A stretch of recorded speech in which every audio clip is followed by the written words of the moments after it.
Good morning, guys. We're live again. Decided to do a live stream on Saturday morning. Today is Saturday, the 31st of May, but you already know that.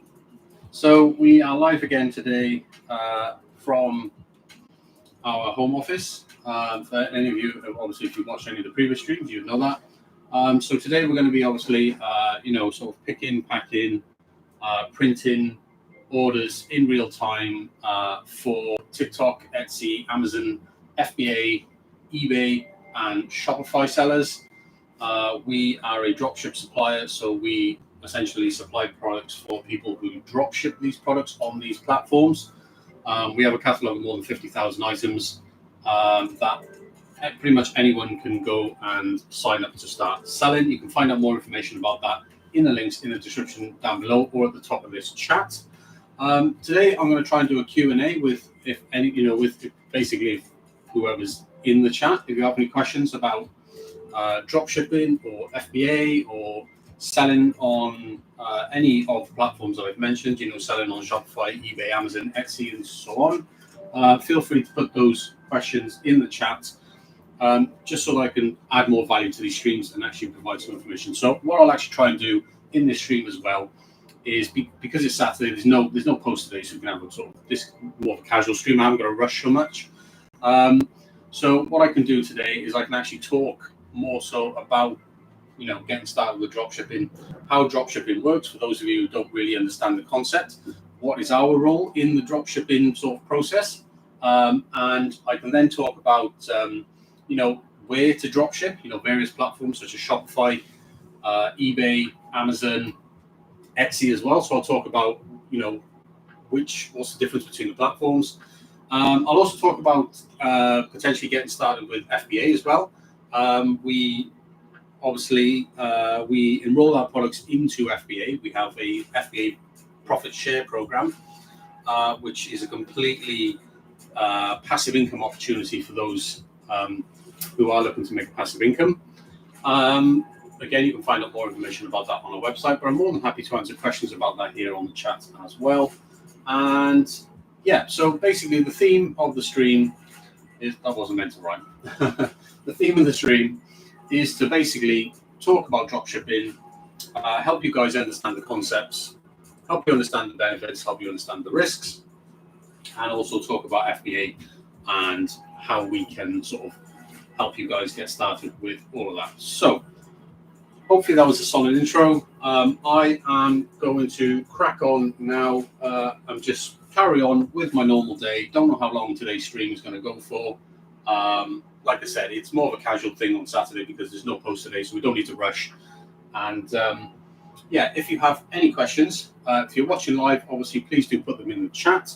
If you are watching the rerun after I upload this to YouTube, then just pop them in the comments down below and I will try and get back to those comments as soon as I can. Right, anyway guys, enjoy the stream and enjoy your Saturday. If you're working, so am I.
So we're just going to get started. We've got some orders printed out there. Like I said, we're just going to put a dent in what Monday's orders really. So to help, the reason why basically work on a Saturday and sometimes on a Sunday as well is that if we don't, the orders just accumulate, and then Monday comes and then it's just absolutely manic. So if I can, I do like to get some orders done on a Saturday or on a Sunday just to prevent that accumulation, because it just makes Monday absolutely insane otherwise. So I'm just going to print out some orders, and then so we're going to do some orders today, and we're also going to continue with our FBA shipment. We've got a big FBA shipment at the moment that I'm currently working on, and I want to obviously try and put a dent in that as well.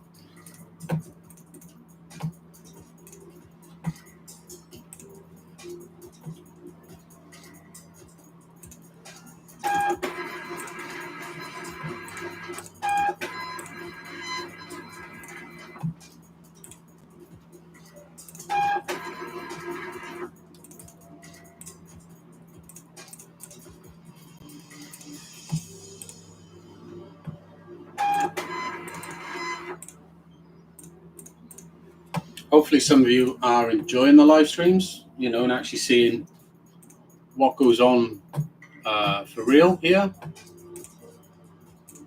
I can see a couple of people have obviously subscribed to the channel recently, so which is good to see. I like to see, sort of some benefit to doing these streams.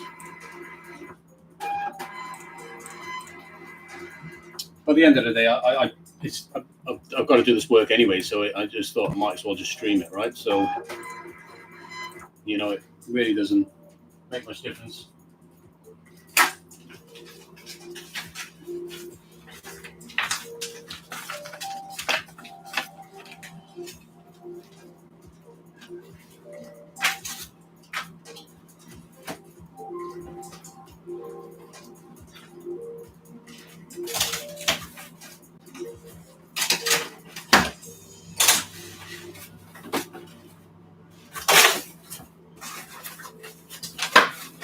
Amazon delivery of goodies.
If you just joined, guys, say hi just in the chat.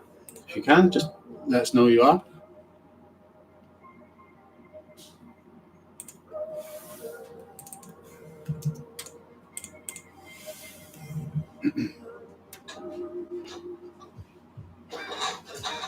I'll try and talk about some of the equipment we use today as well. Talking about some of the machinery, some of the printers this side as well, printers over there. Talk about the type of machinery it is. So, for example, if you are, if you're looking at potentially setting something up like this yourself. Obviously, we've been doing this for a very long time. So we've been doing this for 18 years now. I know, obviously, I don't look that old, but I can assure you, I am. I'm 39. I've been doing this since I was 21. And yeah, so everything that we have is sort of being built up since then. So, it's taken a long time to sort of figure everything out, understand what type of machinery is the best. For example, here we have a stack of 3 die cutters. These are Silhouette Cameos. These are amazingly reliable machines. I've been through quite a few of these machines, but it's because they're used 350 days a year, right? So, and basically an all day as well. So they're incredibly reliable. I know these machines inside out. This is a Cameo 2. These are Cameo 4s. There's a Silhouette Cameo 5 available now. I haven't tried that machine yet, so I can't really say anything about it. But these Cameo 4s, super, super reliable. Absolutely love them. And I'll definitely buy a Cameo 5 when this old trusty Cameo 2. So the reason why we have multiple machines is because they cut different things, right? So, we'll use this machine with a specific blade, and that blade will be used to cut a very specific thick material that we cut. So let's say having different machines is just an efficiency thing. So rather than swapping blades over in machines, just buy multiple machines, right? So if you're doing a lot of volume like we have, it just makes more sense to have, we got 3 of these cutters, and it just makes sense to have this many set up like this. When you cut a range, we've more than 50 different types of materials available here, and it just helps having different cutters to cut different things. It just makes things a lot easier because, I hate changing blades over and things like that. In terms of printers, so we print from A6, so you do like 4x6, 6x4, 5x7, so all the way up to A2. So the maximum size that we print in-house is A2. We've got a big Canon professional printer over there on the back.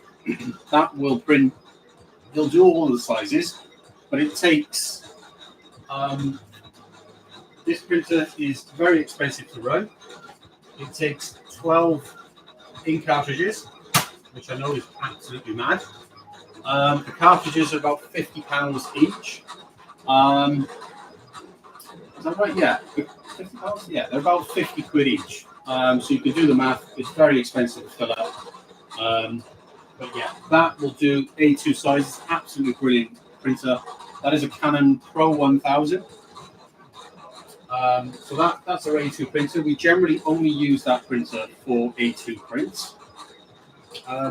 For the more everyday stuff, the more the stuff that we sell in more volume. So for all of the other sizes, we've got two, one either side here. There's one there. There's one over this side as well. You can't see it there because of where the camera is. So there's a Canon. This is a newer one. We use Canon printers, right?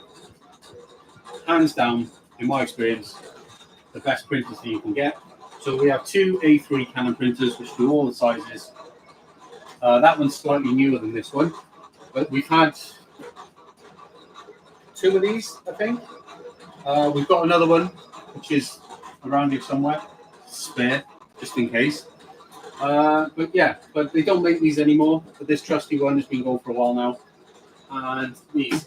So we use, these are consumer grade printers, A3 printers. You can go and buy these in Currys or Argos or something like that. And the reason why we use these is, 1, these Canon printers are extremely reliable. 2, the inks that we use are basically high quality inks, but they're very, very affordable. This is another reason why we use Canon printers. And they give excellent results, and and the thing is, they're not hugely expensive. So you haven't, it doesn't cost that much to replace them. So, for example, if the printer, if the printer dies, you just have another one upstairs in the box, right, ready to go. So it's super, super simple. Whereas replacing that would be a hefty investment. In fairness, you'd probably have to get that repaired. So that's why we use these. You can buy a Canon, I think they do like a Pro 3000 or something, which is basically like a professional version of an A3 printer. It's very expensive, much like the A2 printer is. But the problem with it is that if it breaks, you've then got to go out and buy another, spend another £1,200 on another printer, right? So that doesn't make an awful lot of sense. It's cheaper for the length of time that these will run for. You'll get a good couple of years out. And again, you have to understand, we absolutely annihilate these printers, right? So they literally, you sort of printing every single day, all day. That's why we've got two, because you can get faults on them and you need a backup. But yeah, we will use these printers just because they are essentially, they're throwaways. But I say that not in a way because the printers are shit. They're not. They're really, really good printers. Highly recommend Canon. But it's just that they're very reliable. The print qualities are very good.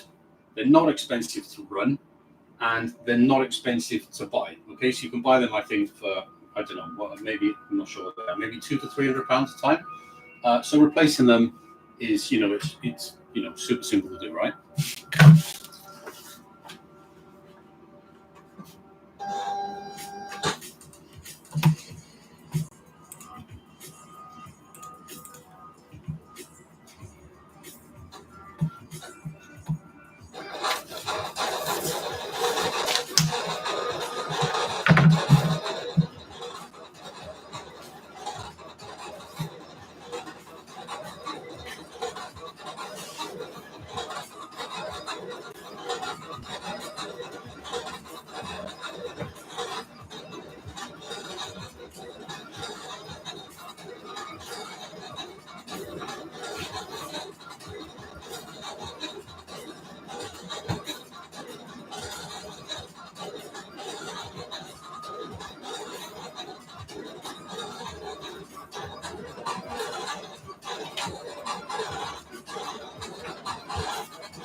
the beauty of this setup here that we have a dowel table trimmer. This is actually a full size 7x4 full table. Don't know whether you can see that under there. It is a real. It's a full size pool table. Not where you can see. Doesn't get much use. So what we have is three A2 size cutting mats. Obviously we have a leather protector over the table. Three A2 size cutting mats, and they fit, which is amazing. They fit exactly inside, three of them, the inner rim of the pool table, right? So it creates an amazing workstation desk, right? It's absolutely brilliant. And the great thing, we've got an A2 trimmer as well. Trusty trimmer. I've had this trimmer forever. Always use dowel trimmers. They're amazing, right? They've got some of the sharpest blades. I would highly recommend these trimmers. But the great thing about this is that this also fits directly in between the cushions on the table, and it's positioned. There is a reason why it's here. The reason why it's sat at this position on the table is because the distance between the cutting blade and the end of the table is exactly 1 meter. So when we're selling vinyl rolls, which we sell, which we have in our catalogue as well, we can measure just 1 meter at a time, very simply like that.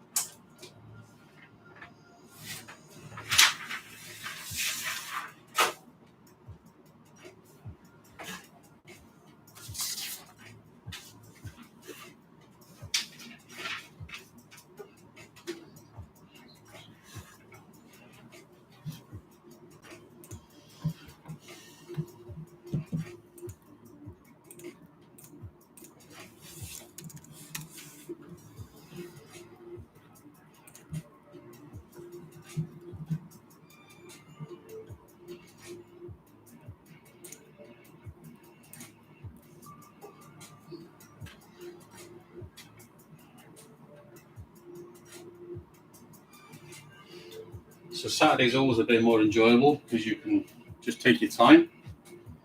You're not rushing.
No, turn on. Is it off? Yeah. Yeah, it's all right on 5%. It's down. It was on then, right? It's on 0 now. It was 0. Oh, it's on 0. Yeah, it's all Yeah, dry. it's fine. It's fine. Just, yeah. On 5 now. That's fine. Yeah.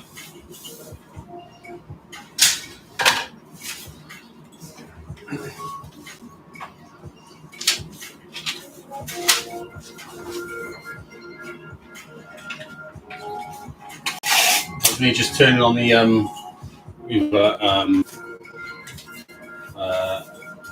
basically a melting pot for melting down the wax to create wax melts. Obviously we sell wax melts.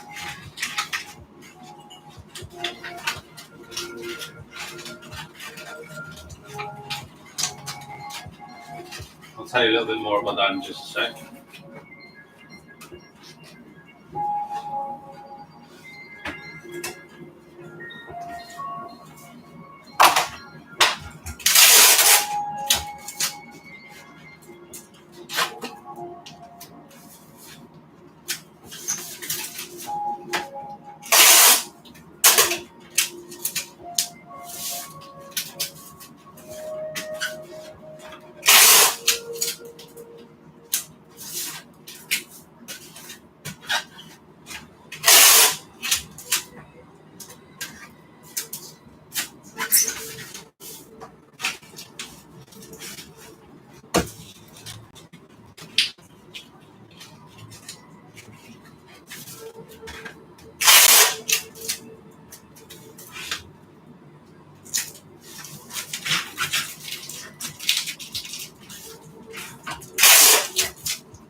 Right, so I'll just talk a little bit about the wax melt setup. So,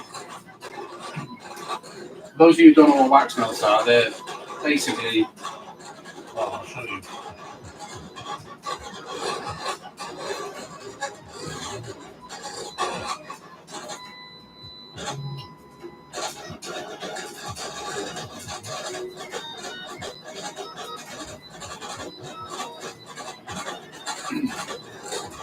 So these are wax melts.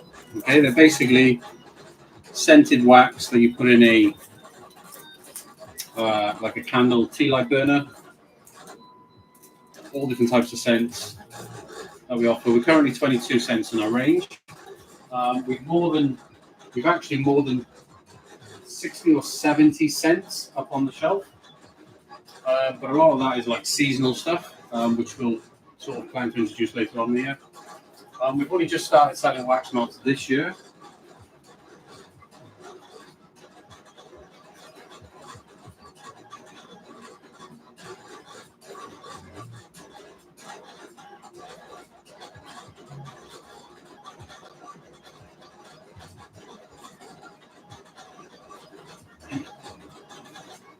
So essentially, basically this corner over here is for wax melt stuff, right? So essentially, you've got a melting pot, which is effectively it's a like an industrial basically soup warmer. Basically, I'm not sure how much wax you can fit in there. You can fit in quite a lot. You can basically melt the wax at a low temperature. Obviously, you fill the pot with water. You know, it's a soup warmer works, right? So basically, that's how you melt the wax. And then you've got all the scents on the shelf. Like I said, we've maybe 60, 70 different scents altogether. We're currently only selling 22 of those. So we've got lots and lots of different scents to experiment with later on as we expand the range. And then we use mixing jugs. So we've got mixing jugs here. And every jug, there is a separate jug. There's a separate jug for every scent that we sell. Because when you're making wax melts and you're trying to make wax melts in, sort of reasonably high volume, is that you don't want to be having to clean out your mixing jugs, because obviously the wax that goes in the jug is scented. So the wax that's in the soup warmer isn't scented. That's just plain soy wax, right? So when that melts, you ladle that into the jug, and then you do all the mixing in a specific jug for the scent that you're mixing. And that way, when the wax dries, as you can see, it dries all at the side of the jug. You can just reuse the jug for the same scent over and over again. Otherwise, if you've ever tried to clean wax out of the jug, you'll understand how difficult and frustrating that can be. So I would recommend,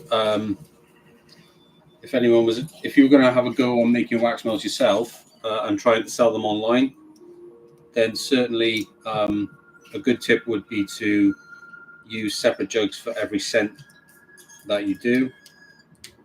And that's going to save you having to wash them out after every use.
If you're wondering what's playing on the TV, it's just background noise. It's got music on it. You probably can't hear it though.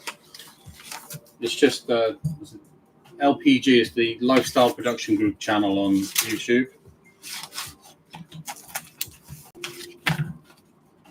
Provides a good background ambience when you're working, I find anyway.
she wants to think up the thingy. Yeah, that's what she's putting I'll on. get away. It's not a cook up. Okay.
Yeah, just touch it up.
You not got that one then? It's in the same file. Yeah, no, I because there's so many of them, I didn't actually go more. Once I do them as I go along.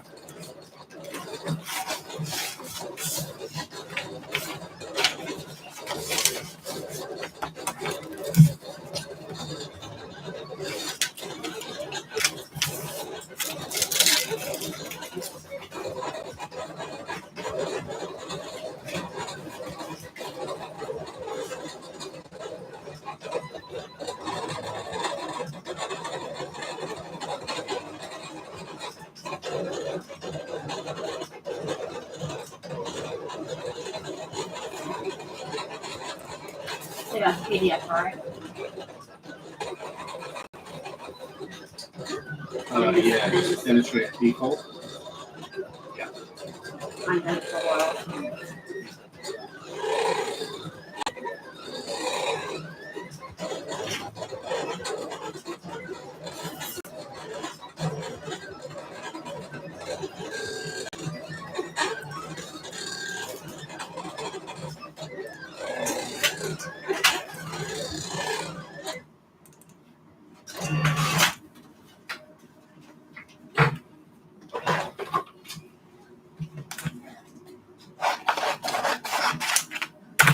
Cool.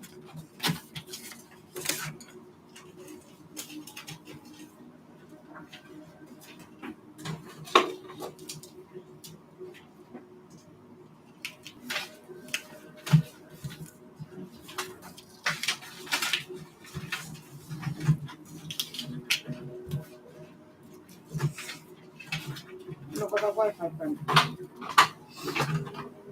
No, that's the charger on 3 cent. I haven't got the details for that.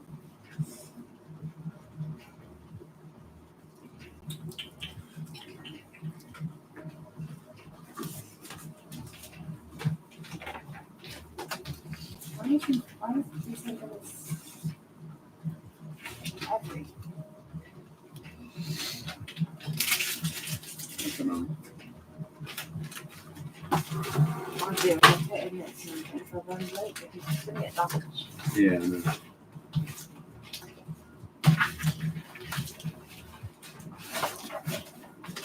She'll run Sunday night as a yeah, it's in the email. It's in the delivery as well.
Attach that.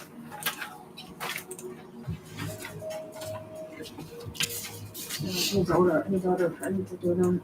I think yeah, it's one of them.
Right, so it's hard to see. So we've got these.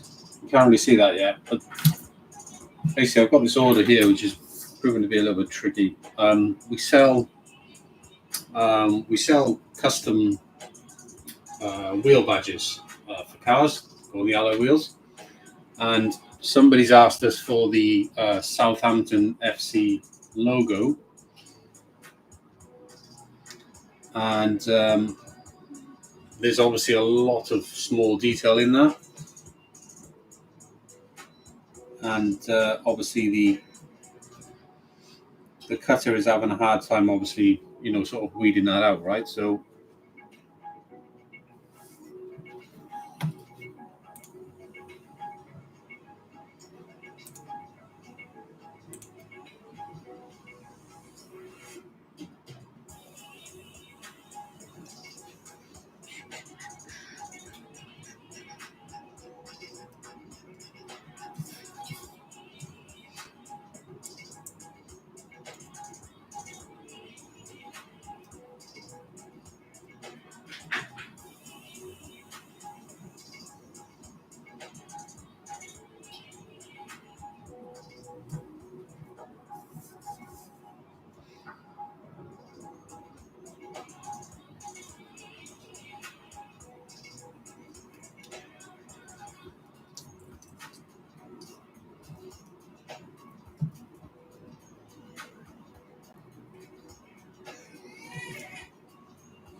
as you can see, I've partially weeded out the beginnings of it. Now, there is text at the bottom here as well. I've got vinyl on my hand.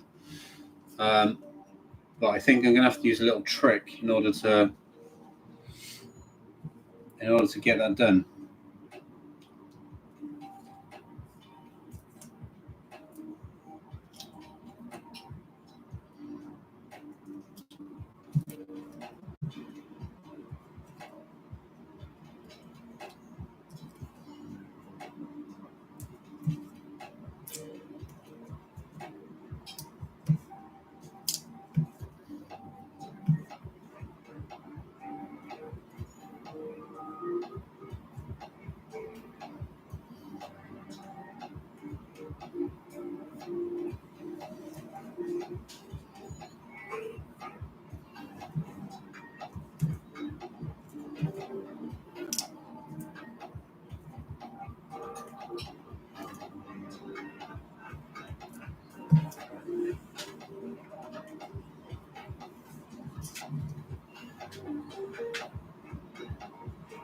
Yeah, so I think I'm gonna have to simplify the design somewhat, because it's just having too much problem with the detail here.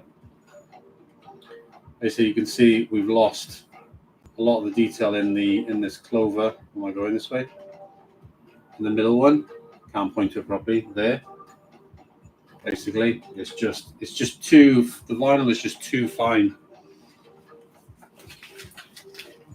And the reason why we don't print the logos and we actually cut them from the films is because they don't fade.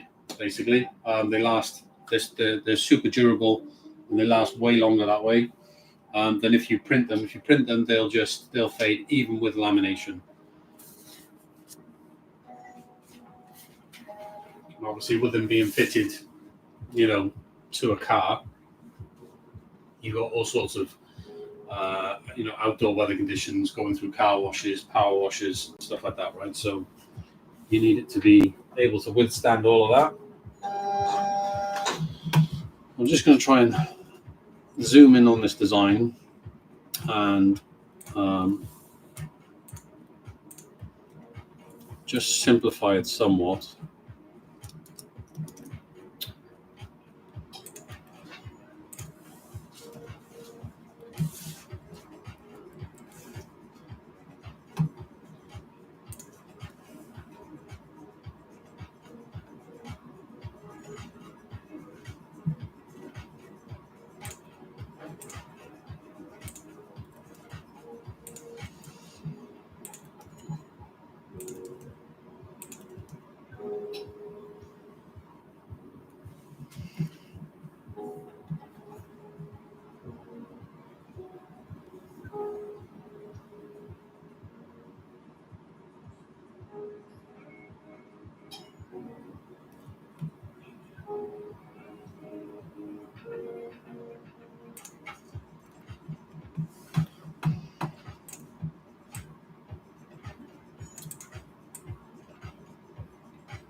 Right, just going to run that back through. See if that works.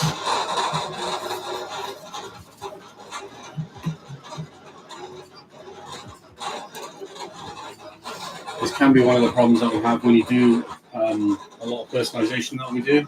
People can pretty much ask for anything, so some things are more straightforward than others.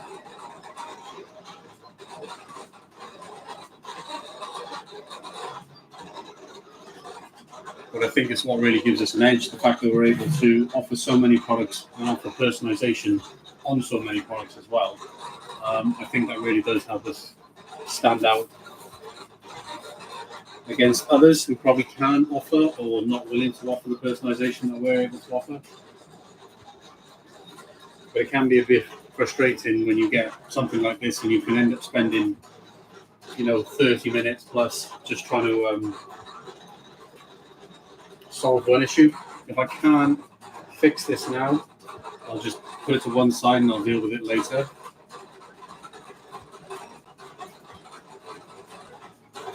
Otherwise, it'll just end up taking too much time now.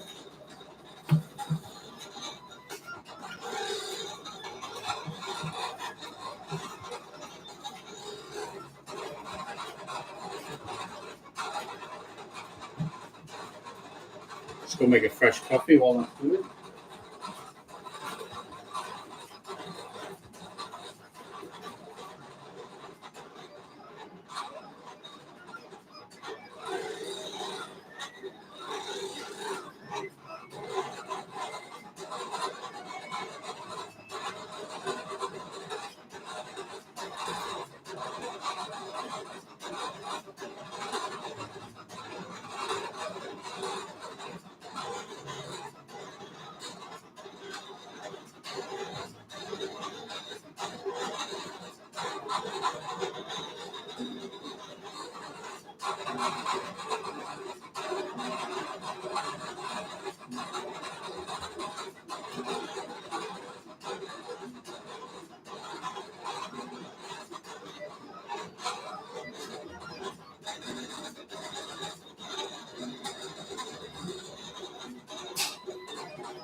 I'd say that the cutter is really at its limits with the small text. So if you think of this Southampton FC logo, at the bottom of the logo, you've got the text Southampton FC, and the cutter's really struggling with that because it's so small. The badge itself, the badge is only 57mm in size.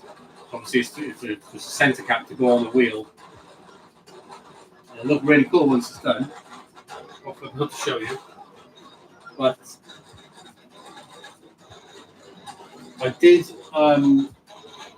before the buyer actually placed this order, I was in communication with him. And I did obviously pre-warn them that because there's a lot of detail in that design, that some of the detail may not be replicable with the machinery. So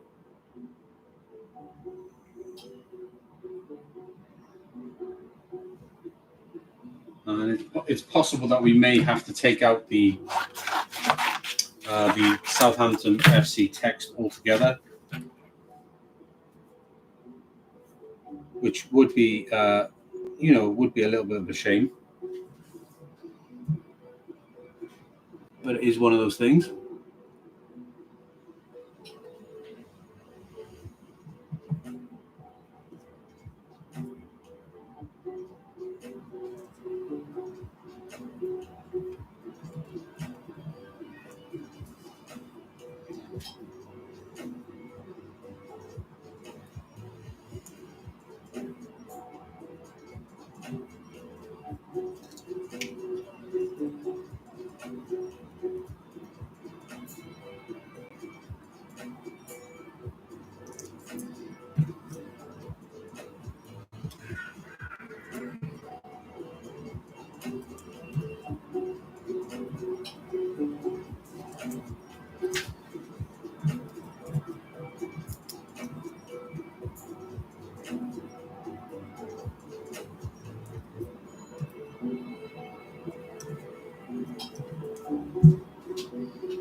So the text definitely is too small.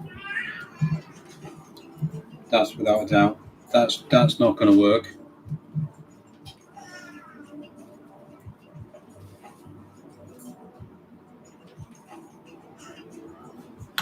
So I think what we're going to go for is something like that middle one, but without the text. But potentially what we might do is use the top half of the logo without this bottom bit, potentially. But what we'll have to do is communicate that with the buyer, because originally they did want it in carbon fiber anyway. I'm just testing it out on black matte because black matte is easier to cut than carbon fiber. And if you can't cut it on black matte, you're not going to be able to cut it on carbon fiber, right? So that's why I'm testing it out. And besides, black matte is a lot cheaper to test on than carbon fiber is. This is a lot more expensive.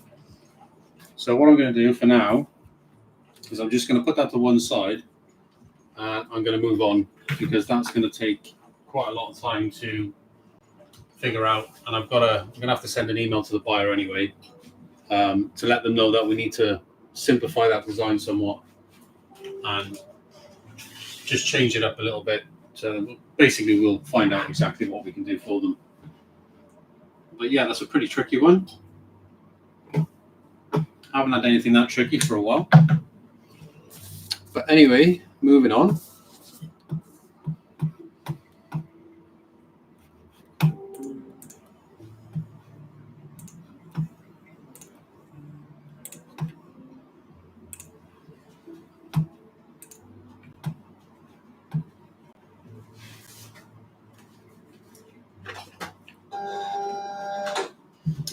Hello, thanks for joining again.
It might get a little noisy because we're going to have two cutters on the go now.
Oh, you want it freezing in here? No, it's nice. You might literally in the middle. It should be very warm today. Skin fatigue. Yeah, that's hot.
Lovely. Please. Your friend's back, is he? Okay. Oh, that was very wrong.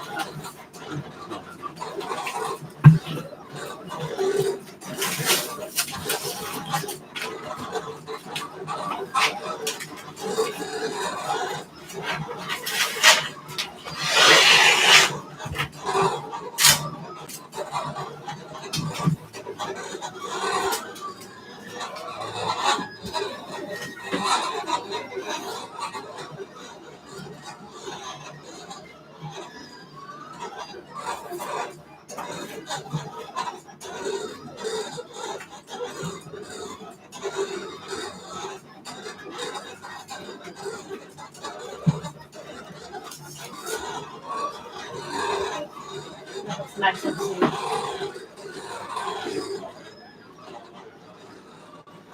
Wait for the water to boil and then Yeah.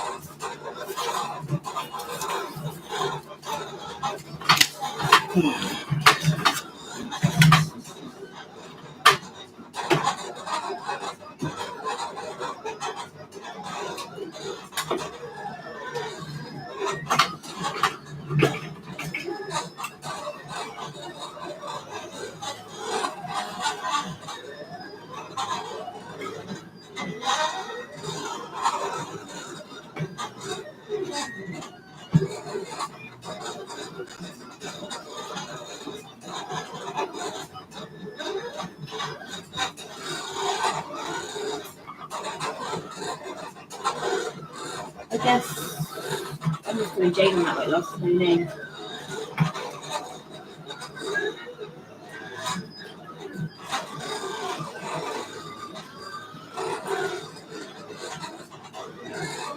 Yeah, I guess so.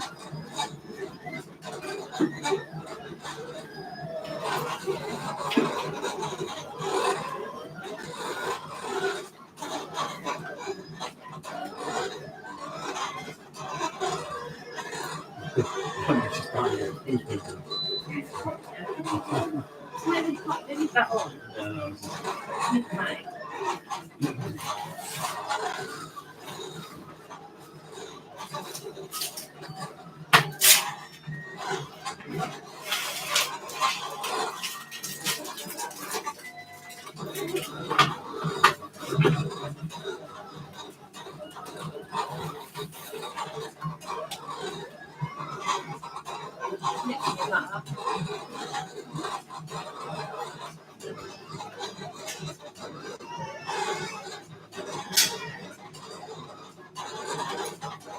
Haley's gone to sort out James, our little one. He's not very happy this morning. The reason why I'm looking over there is we've actually got a camera set up. He's in the living room. We've got a camera in the living room basically, so we can keep an eye on him. You know, when we're working.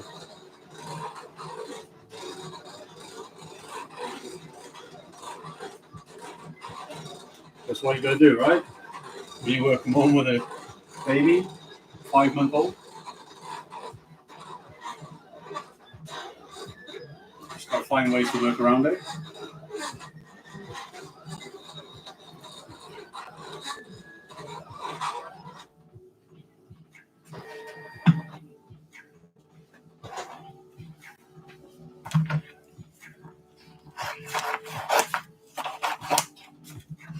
But it's also great because we both get to spend all day at home with him. We get to spend as much time as we can with him. It's one benefit of being sort of self-employed. Work from home. You can work whenever you want. I can stop whenever I want. I want to stop and take a break. I can stop and take a break. Come back to this later. Honestly, it doesn't matter. It's one of the great things about it, really. you have complete freedom and control over your own time.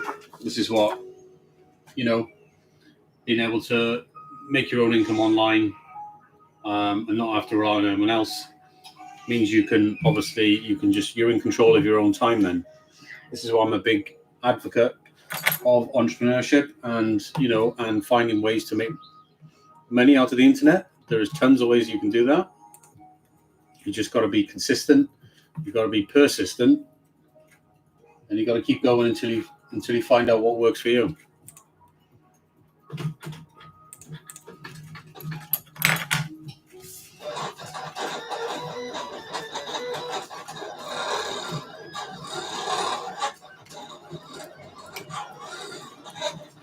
Eventually, you will find something that does work. You should definitely start with something that you're interested in, though.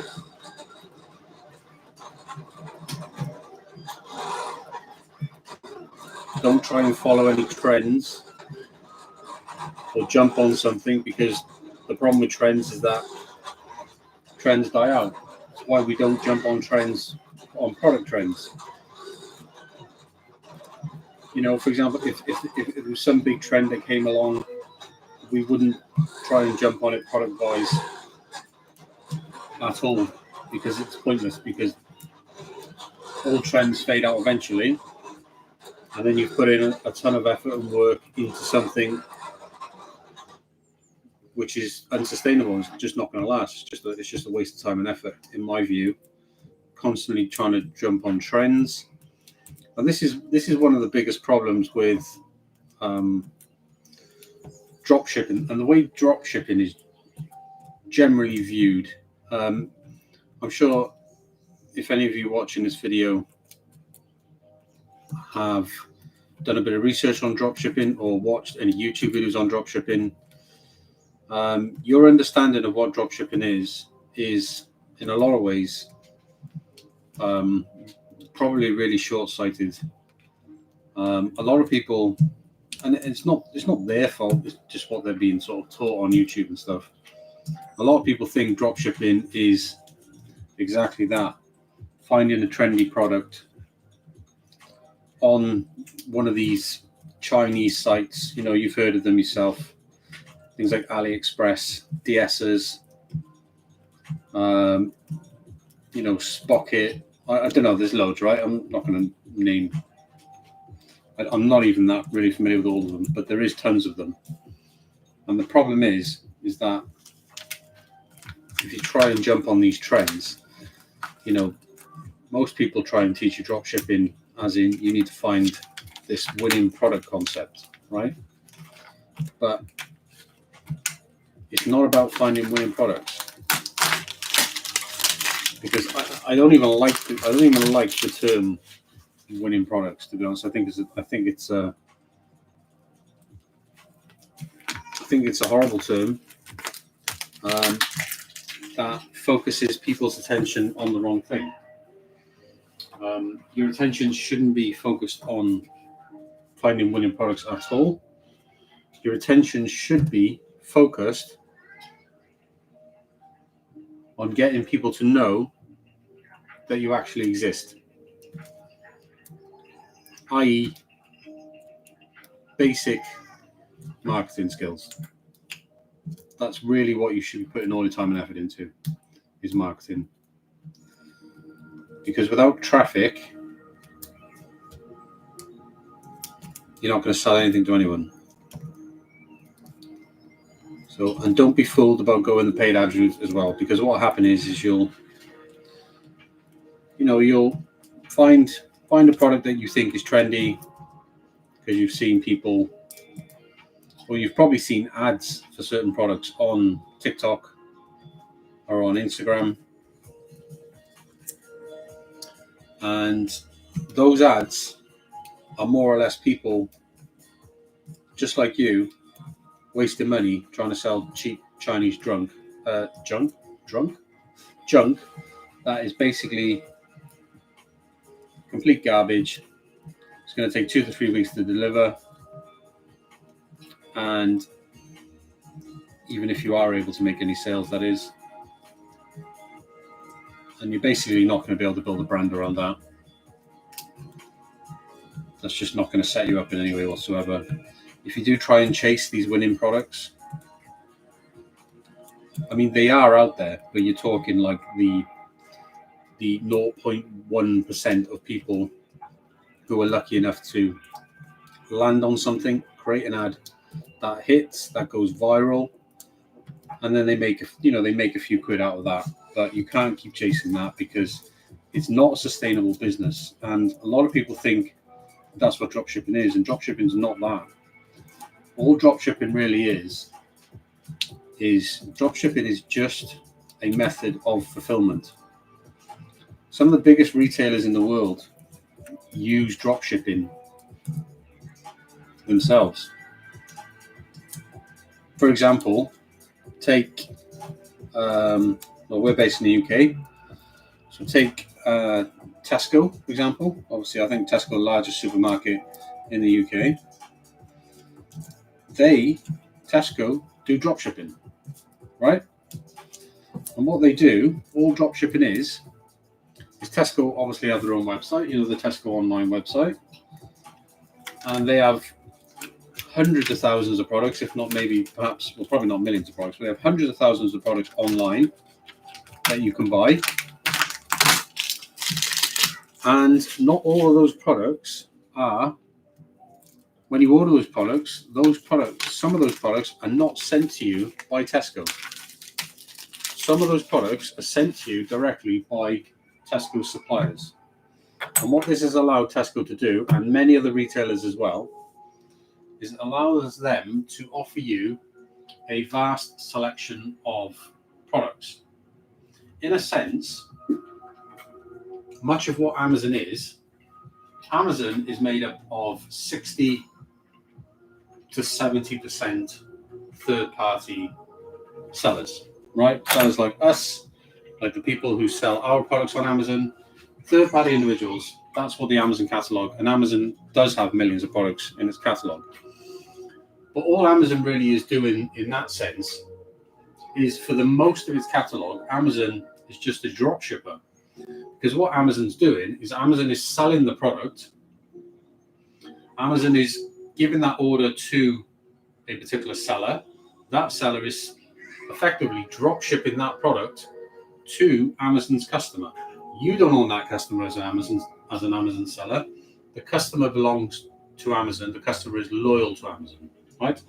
So, and the customer, 9 times out of 10, thinks that the product came from Amazon as well. But in fact, the product actually came from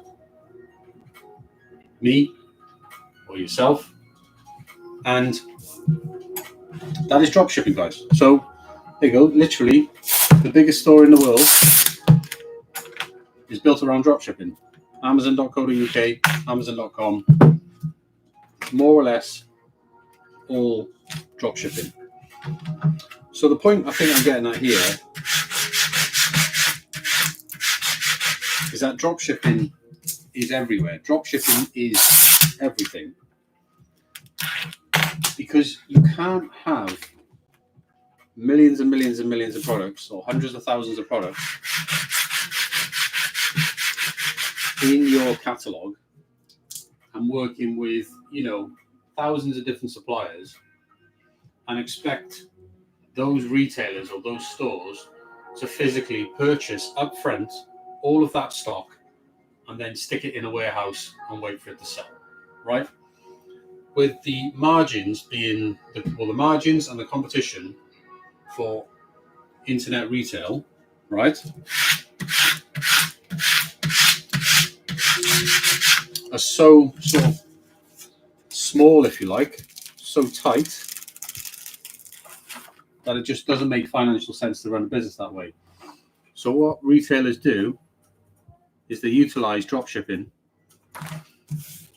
and they have arrangements with their suppliers where the supplier will agree to ship the order, white label, okay, which is no branding or the branding of the retailer. Some suppliers, like ourselves, for example, if you sell one of our products, we will ship that order out to your customer with a branded invoice. Example being this. The invoice at the top has got the logo. That's not our logo. That's one of our resellers. And that logo there is displayed on all of those packing slips that go out for that particular reseller. And we do this with all of our resellers. We allow our resellers to brand their own shipments so that when the order arrives to their customers, it feels like they're getting an experience as if that item is being delivered to them by the company that sold it to them. Okay, they're not getting a package which has our logo on it. That wouldn't make any sense because they'd be like, well, I didn't purchase from that company. So all dropshipping really is that. Dropshipping at its truest form is just a fulfillment method. It's an arrangement between a supplier and a retailer, where the supplier, if they're a good supplier, they will happily ship your orders direct to your customers, and they will brand that experience so that your customer thinks that the order come directly from you.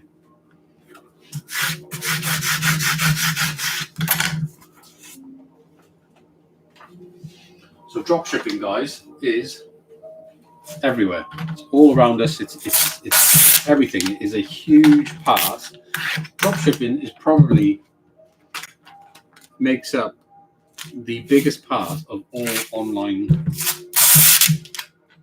retailing, I would say, because retailers are constantly trying to be everything stores that sell all different types of products, rather than stores that just sort of niche down. And the reason why they do this is because more products means you get found more often, you get more traffic, right?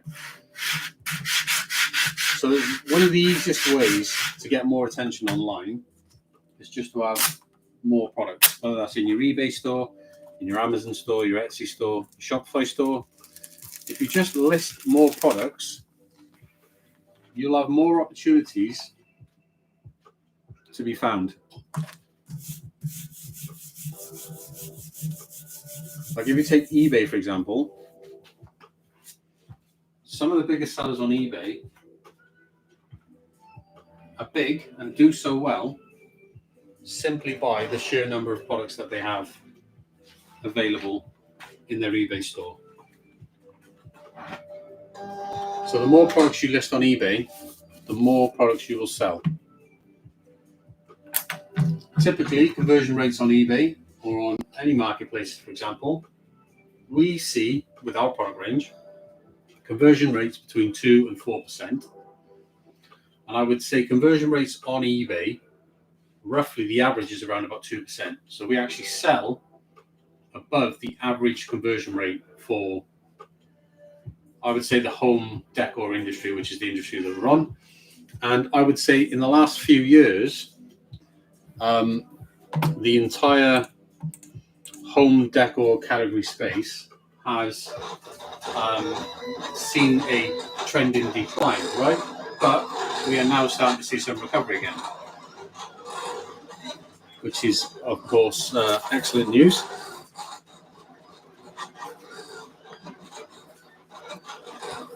But if you want to generate a lot of revenue on marketplaces, you just need to list a lot of products. It is really that simple. Listing should be on marketplaces, listing should be your number one strategy above everything else, right? Your strategy isn't product selection. It isn't even pricing, or how you write your descriptions or how you write your titles, and it's not optimizing titles, it's not optimizing descriptions, it's not even optimizing images. If you just, all that stuff can help, but it is not time well spent when compared to the results that you will get if you just list in mass volume. Because if you list in mass volume, you will be found in more eBay searches, in more Etsy searches, in more Amazon searches than if you try and optimize your titles or descriptions or your images to be found in more eBay searches. Okay, just list more product. Super simple. Most people don't do it, and the reason why most people don't do it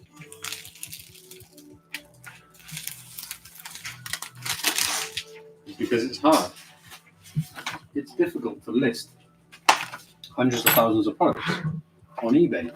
You know, you can list products in bulk, but you know, do you have any experience? Do you know how to do that?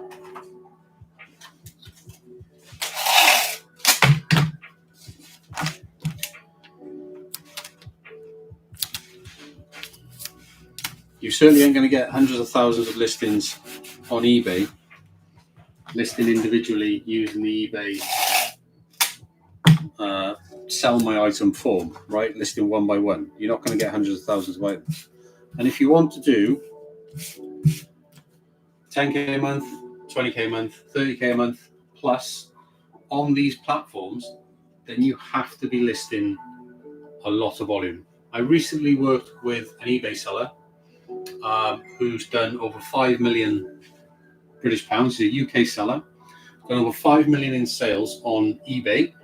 I myself have done over 1.4 million in sales on eBay, and I've sold over 100,000 items on there. You can go and actually check out my eBay store right now, and you can see that it shows I've sold over 100,000 items on there.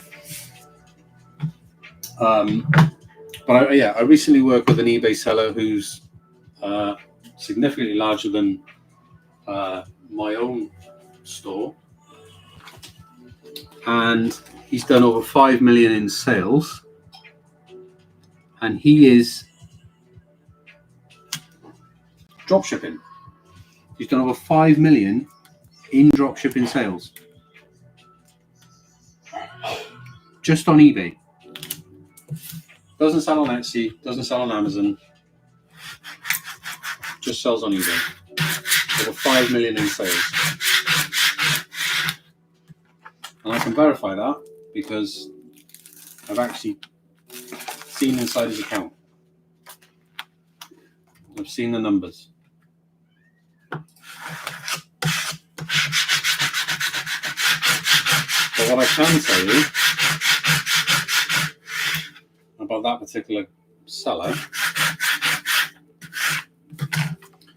is he does roughly about 30K a month, roughly about £1,000 British pound now in sales per day. It's 100% drop shipping. But he has over 100,000 listings on his eBay store. 100,000 listings on his eBay store. And all of his effort each day, lives in London, this guy, runs a store by himself. All that he does every day is that he sources out, he looks for new suppliers so that he can add more and more products to his eBay store. Basically, and that's where he spends all of his time and effort. It's just adding more and more product to his eBay store because he knows that by adding more products, he'll get more traffic and he'll get more sales. And that's how he grows his store. He pays eBay the £480 a month for the anchor store, which is what you need if you're going to list in that volume. Once you go past once you go past 7,000 listings on eBay, you need to upgrade to the anchor store because it's more cost effective to do it.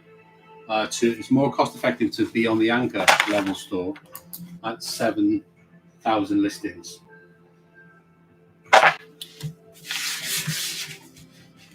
So even though that may seem like a crazy amount of money to be paying eBay every month, you know, almost £500 just for your store. Well, the fact is that they give you unlimited free listing at that level. So if you're going to list in any volume like that, you're going to need to eventually pay for an anchor store.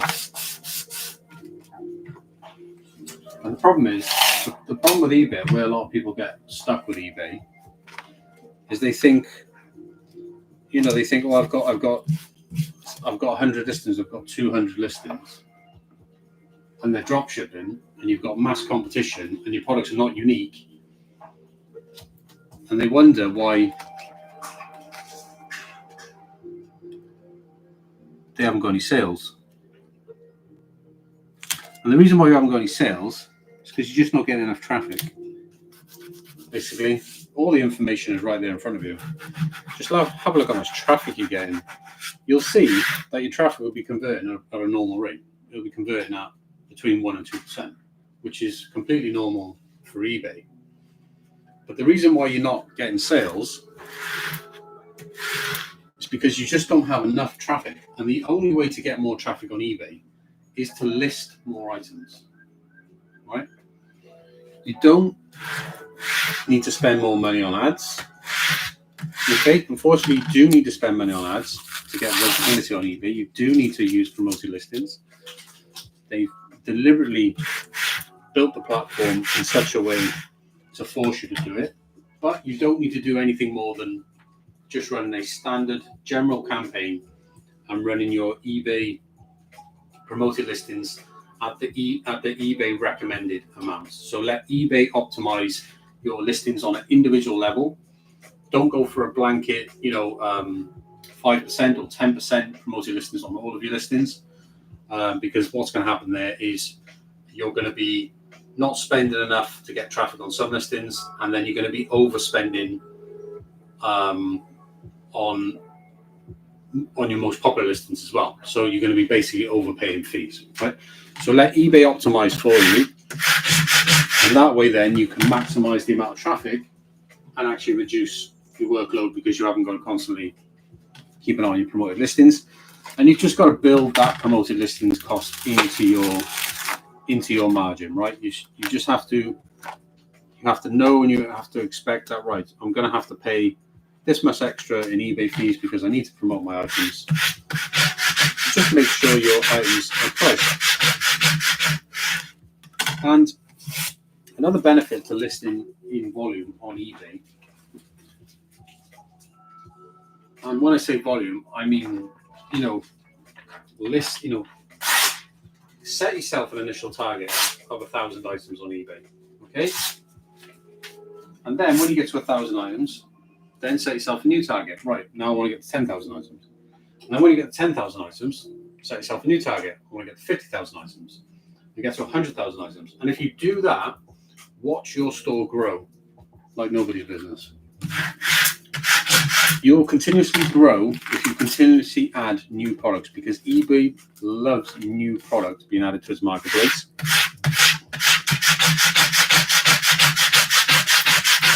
And one big key thing here is, as you do grow and as you do get sales, one thing you need to make absolutely sure is that you are providing excellent service, that you're delivering within your stated times, you're getting good feedback, you're not getting high return rates, you're not delivering late. Basically, all of the metrics that they measure you on, you have to make sure that your account is performing well. Because if there's one thing that's going to prevent you from getting anywhere on eBay, it's falling foul of the metrics, the things that they measure you on, right? So you can't just go and list tens of thousands or hundreds of thousands of items on eBay and then provide shit service to people who buy items from you. That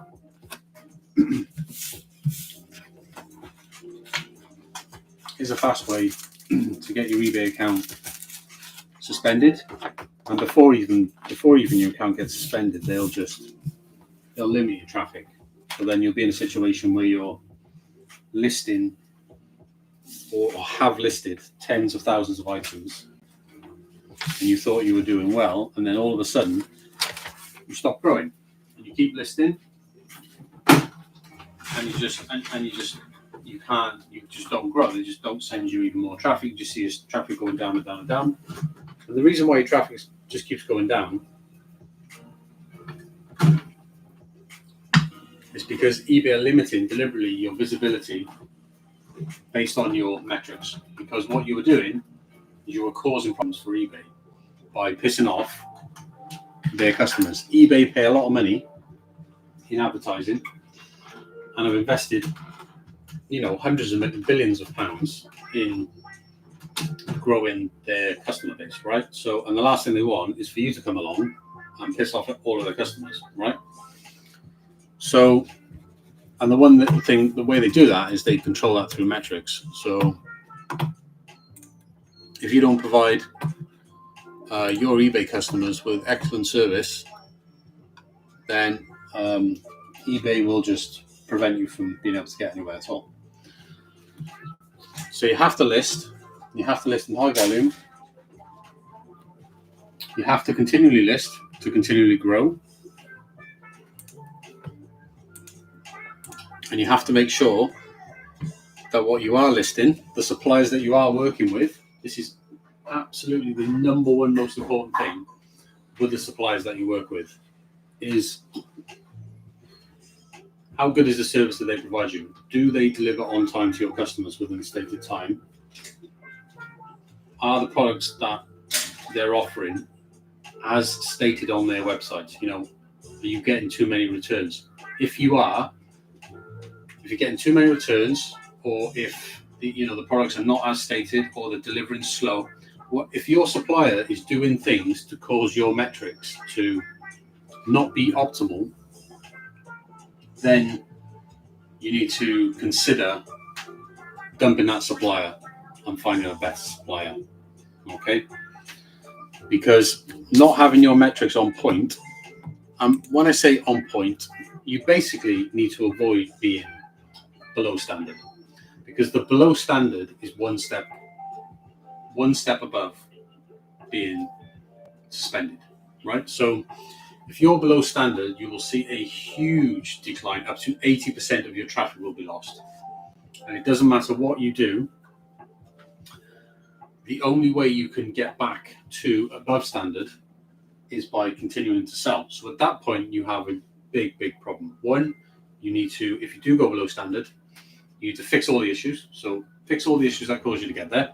So dump all your shit suppliers, the ones who caused you to get there in the first place. Because at the end of the day, you are drop shipping. Now, if it's your fault and you haven't been sending the orders over to the suppliers quick enough for them to get the orders out to the customers on time, that's just a handling time problem, which you can fix. Just extend your handling time, right? Don't lie about how long it takes you to send your order over to the supplier.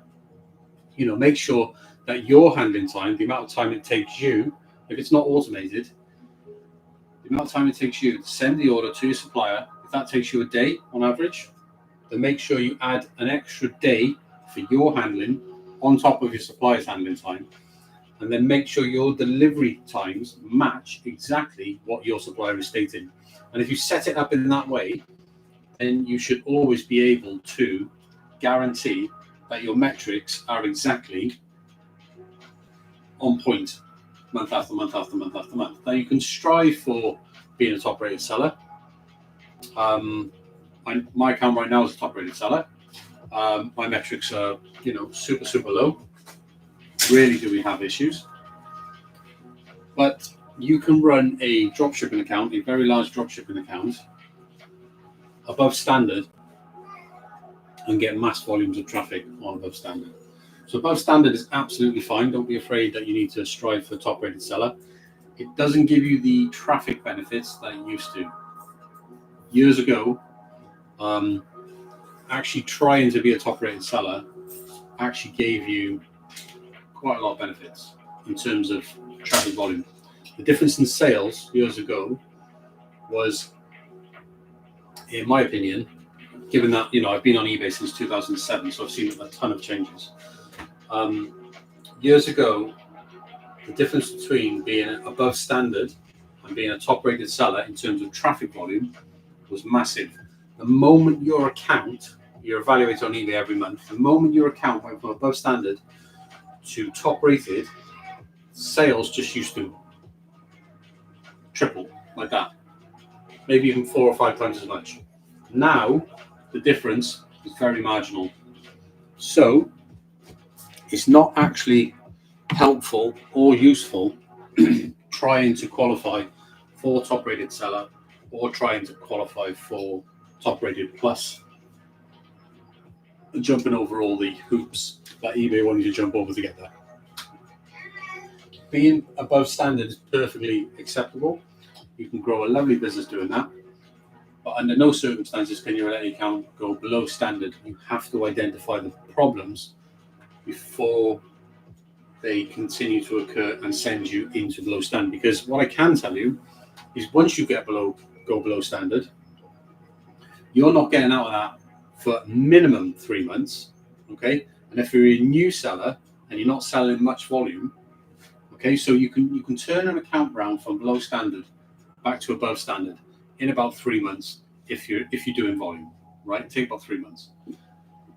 If you're a newer seller and you're not doing that much volume, it may take you up to 1 year to get your account back to above standard. So you can basically completely wreck your account for an entire year by falling below standard. So under no circumstances do you let your account fall below standard. And the same principles apply on Amazon. Well, to be honest, on Amazon it's even more severe. They'll literally just suspend you. They'll just suspend you for not answering emails quick enough. eBay and Etsy tend to be a bit more lenient. Amazon is super strict on everything, basically. And it's all around the fact that they have invested so much money in building this marketplace, building this customer base, and they just don't want you to be an idiot and mess it up for them. They don't want you to piss customers off. So that's why they have these metrics which are super strict. They will not send you traffic if you do not basically delight people with the products that you're selling. And doing that with drop shipping is difficult, especially if you're working with multiple different suppliers, because especially if you're working with new suppliers, you haven't got a history with them, you don't know how good they are. So it is every time you add a new supplier and you add tons of their products to your catalog, and then those orders start coming in, you want to be on top of that, right? So you want to be, when you send those orders over to supplier, you want to be asking the supplier, right, certainly initially in the beginning, right, when's this order going to be delivered? Because how quickly are you getting these orders out? And make sure you're monitoring your new suppliers as soon as you add them. Because it doesn't take a lot for your account to get a few metric hits, and then you could be ended up in a situation where you're below standard.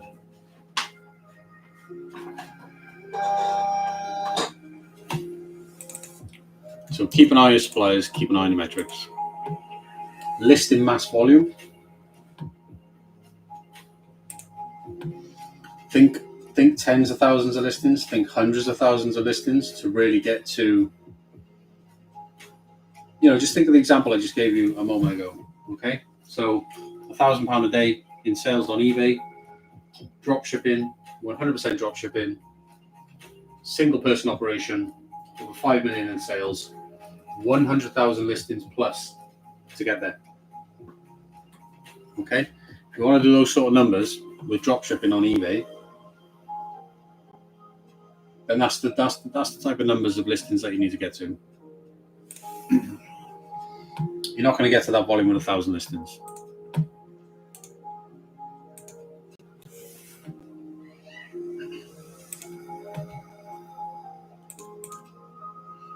Get myself distracted now. So hopefully that provided a lot of decent insight for you there, guys. I said I was going to talk about dropshipping a little bit.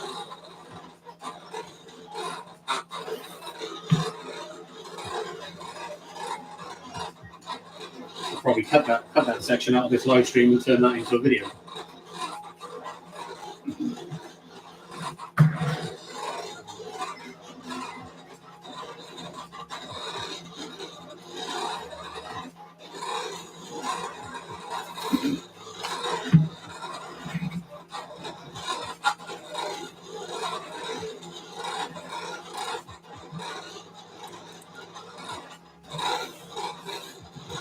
I did say today would be a little bit more casual than normal. It is Saturday, so I don't really need to rush. Basically, the orders that we have are not due for dispatch until Monday.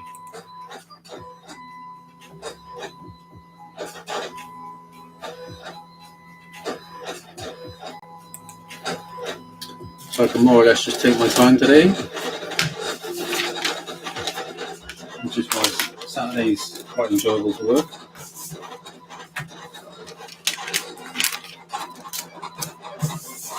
Not sure how long I'm going to stream for today.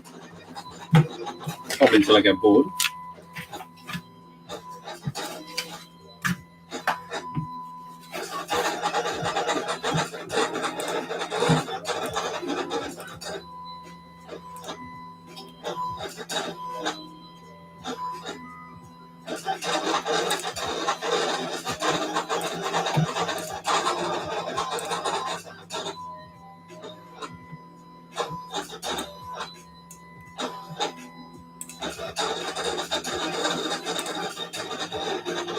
If you are looking for a dropship supply, guys,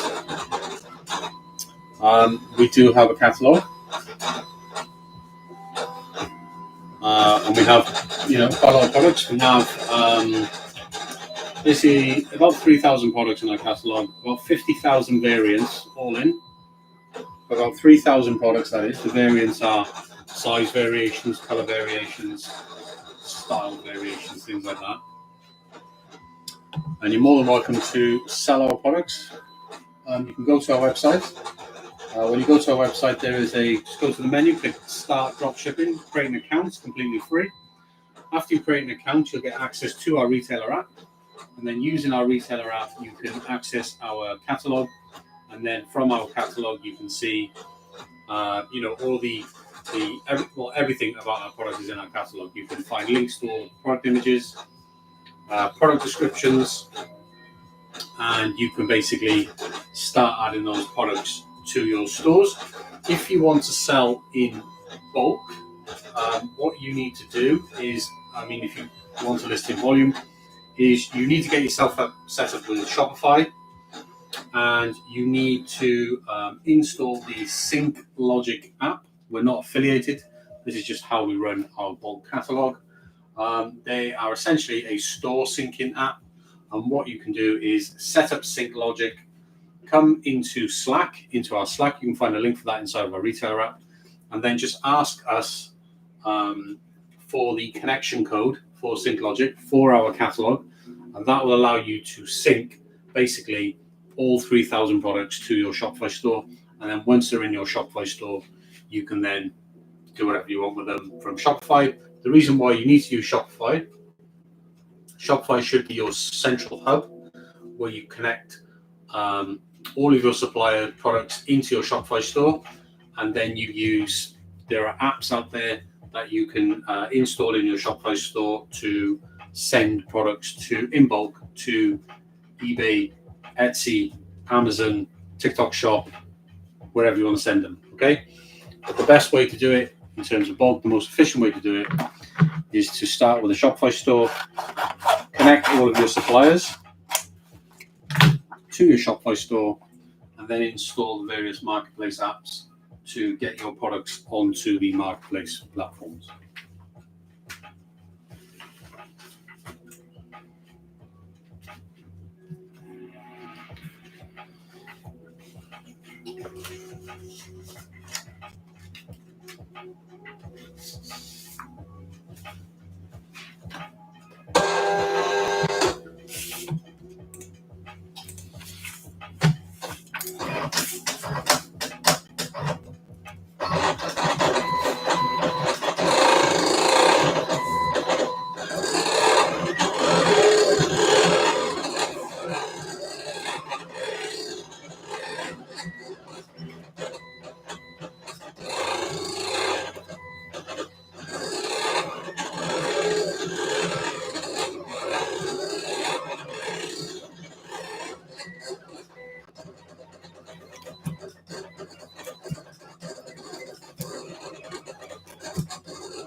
Guys, if you want help with any of this, which I've just mentioned, we have a program which is called the Shopify Launch Accelerator. It is designed to help new individuals launch a Shopify store and actually grow and build a brand. But the reason why I'm telling you about that is because what we actually do with that program is of benefit to what we've been talking about today here in this stream. Because what we actually do with that program is we not only do we add all of our products from our catalog to your Shopify store, but then we also basically from there are able to then connect your marketplace accounts, your eBay, your Amazon, your Etsy, your TikTok shop.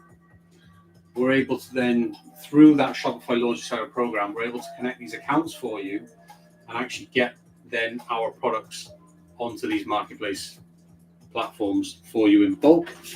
And we teach you through this program how to grow and build your Shopify brand.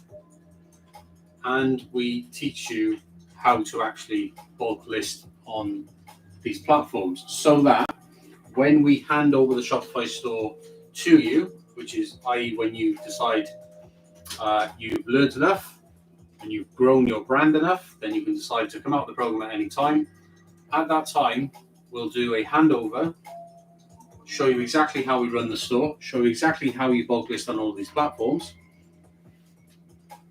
so that you can then start working with other suppliers, expand your product range, continue building your Shopify brand, and continue adding new products from more suppliers to your Shopify store, and then get those products from Shopify onto the various marketplace platforms that you're selling on as well.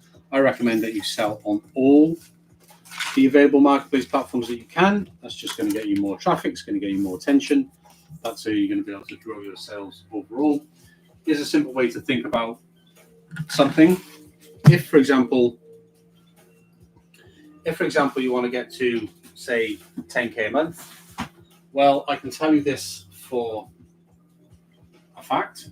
If you're trying to get to 10K a month online, yes, you can absolutely get there, but it's going to be significantly easier for you to do that if you list across multiple platforms, because it is so much easier to get to 2K a month in sales across 5 platforms than it is to get to 10K in sales on just one. Okay, so I highly recommend starting with Shopify. Okay, you don't have to start with our program. You can if you want. If you want all the support and all the help, that's what we do the program for. That's why it's called the Launch Accelerator, because we help you launch. So we help you set up essentially everything that's going to make you multi-channel. So we give you all the products. And we connect all your marketplace accounts and get you selling on all of these platforms. That is a ton of knowledge that you're going to learn when working with us through this program. So if you are interested in that, there is a link in the description down below. You can go to our website, check out the Shopify Launch Accelerator. It's in the menu. You can read all about it, what the benefits are of that program.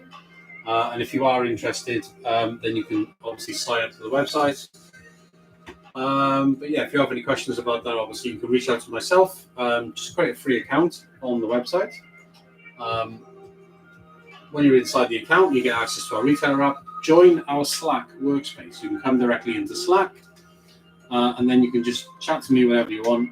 I'm on Slack basically 24/7, so you can just reach out to me whenever you want if you have any questions about that program, or if you need any help with anything specifically related to dropshipping or FBA or anything which is Shopify, eBay, Amazon, Etsy. Just reach out to me. I don't bite. I'll be more than happy to help any of you guys out.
Oh,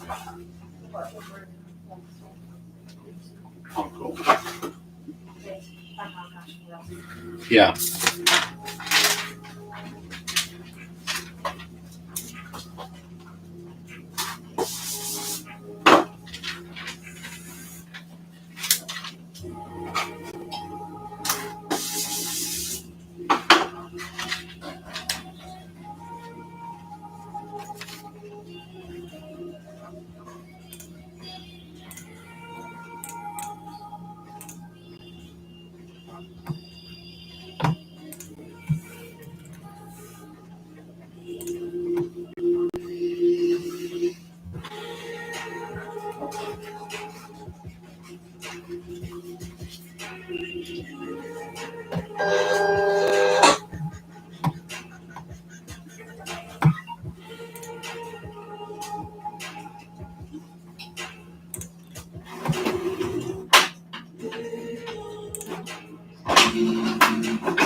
probably going to stream until about 12 today, so about another half an hour or so. Stop for some lunch then.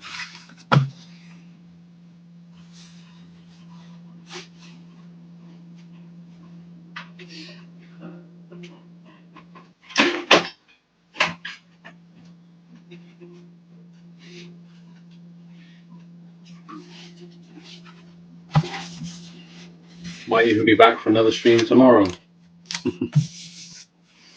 I am in 7 days a week, practically.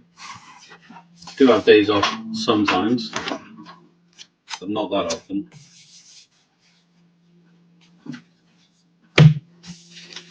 Usually takes a hangover to take a day off.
FBA.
Mm.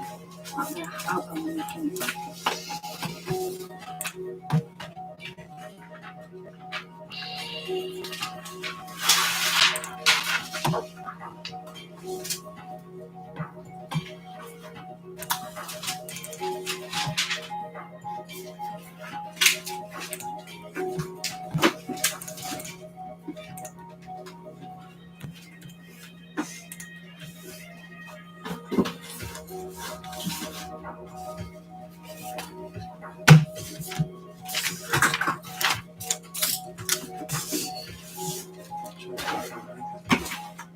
Get more money again.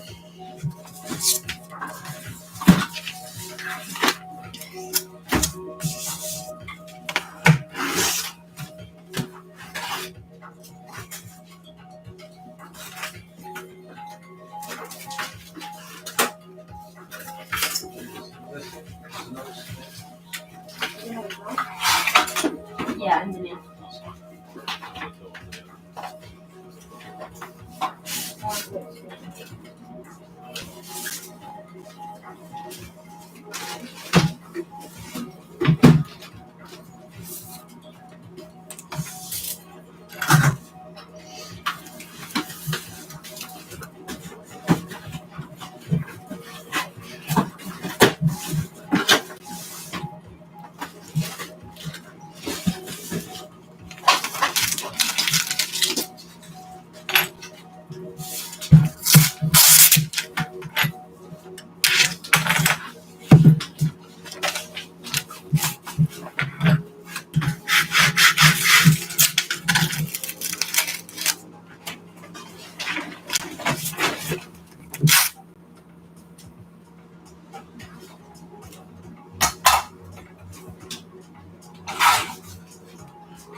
Just put them on the side. That's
How long does it take 10 miles when you take them in the car? 10 miles. Where's she come from? She said it's 10 miles. So how long does it take? Oh, she didn't say where she's coming from. No, but she said 10 miles. How long does it take? In 20 minutes or more? Oh, yeah, it's No, over half. half an hour. Oh, yeah, she's been half hour. Yeah. This is she was leaving, that's all. That's like. I covered her off, giving her fuel money, because it'll cost you. This way. It's more, it's still less than half price brand new. And you can't get much cheaper than that anyway.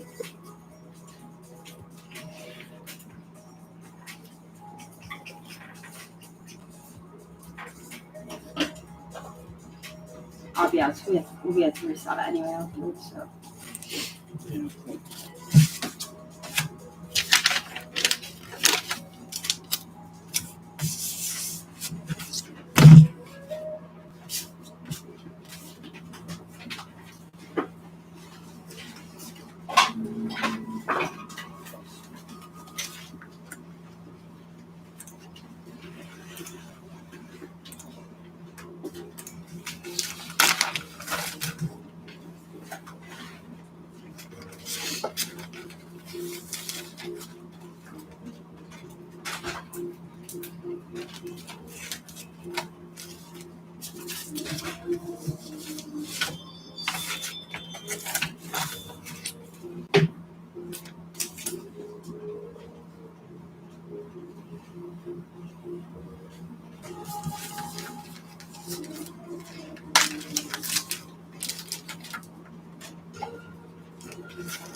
So, Alexa, clean the house.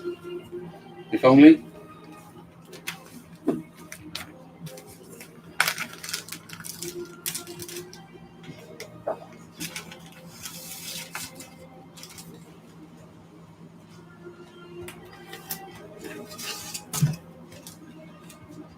Okay, I don't think my Alexa's listening. I don't think she would do it anyway.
Yeah.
I need to put it down one bit to the one, but I'm not sure what to call it.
Okay, guys, I think we're going to wrap up today's live stream there. It's just gone up to 12 o'clock now. Starting to get a little bit hungry, so I'm going to go and make some lunch in a moment. Hope you've enjoyed what you've seen today.